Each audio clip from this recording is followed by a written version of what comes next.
Il y en a 4, ça concerne le gros œuvre, la serrurerie, les plafonds suspendus et les peintures. Ça fait un total de 15 038 077 euros. Là aussi, vous avez le détail dans la délibération. Merci. Y a-t-il des votes contre? Des abstentions? C'est adopté. Sylvie pour le numéro 11.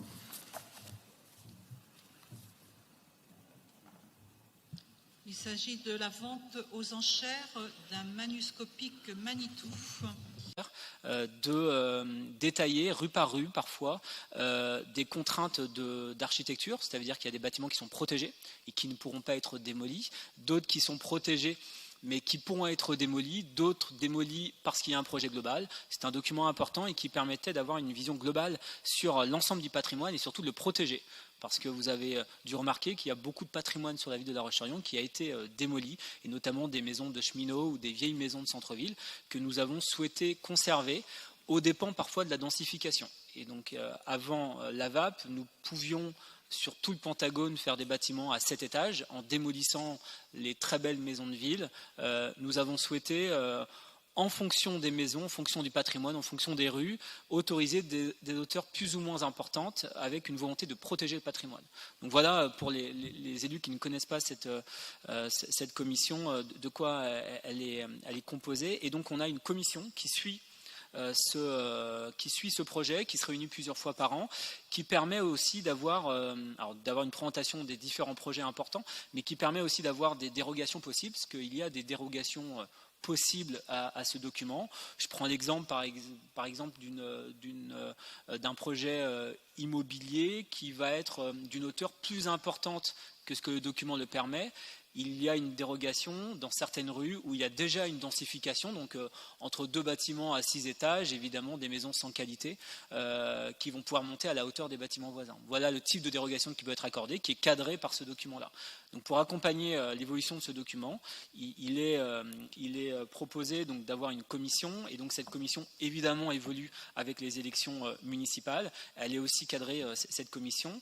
Il y a des membres de droit. Donc le maire, le préfet, le DRAC, le directeur général des affaires culturelles, l'architecte des bâtiments de France. Il y a des membres qui sont nommés, 15 maximum, avec 3 tiers. Le premier qui représente le conseil municipal, le deuxième des représentants d'associations qui œuvrent au titre patrimonial remarquable, et notamment la composition de la commission. Et donc la modification suite aux élections municipales. Alors le site patrimonial remarquable, ça ne parle peut-être pas à tout le monde, ça fait suite à l'AVAP, l'ère de valorisation de l'architecture du patrimoine, qui ne parle peut-être pas non plus à tout le monde. C'est un document que nous avons validé en 2015, et donc le SPR prend la suite logique de l'AVAP. Ce document en fait permet d'avoir sur La Roche-sur-Yon une protection beaucoup plus accrue de notre patrimoine. Auparavant, avant 2015, nous avions une charte architecturale qui était dans le plan local d'urbanisme, et il y avait d'énormes défaillances sur cette charte architecturale, et donc nous avons souhaité aller plus loin et de passer dans cette AVAP qui allait contraindre la collectivité, parce que le mot de contrainte est fort, et qui allait finalement éviter d'avoir un arbitraire des bâtiments de France qui pouvait donner son autorisation sur un projet et pas sur un autre en fonction. C'est adopté. La numéro 12, Sylvie Durand.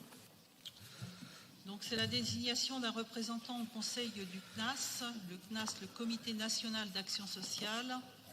Donc la ville est adhérente depuis le 1er janvier 2017, et donc il est proposé au conseil de désigner son représentant au conseil d'administration, et donc monsieur le maire propose ma candidature.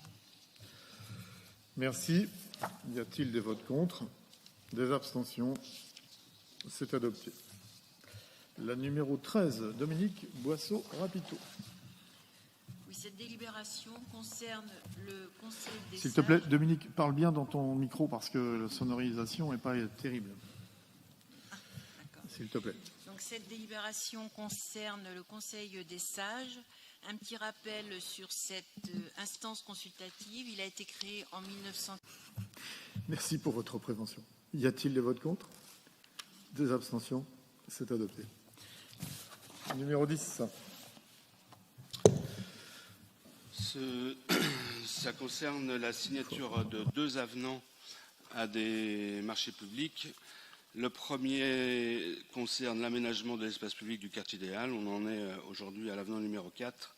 Un avenant qui fait suite à des modifications notamment liées aux interfaces avec les travaux bâtiments, avec des modifications liées à des événements extérieurs comme la manifestation du Gilet jaune de février 2019, ou des modifications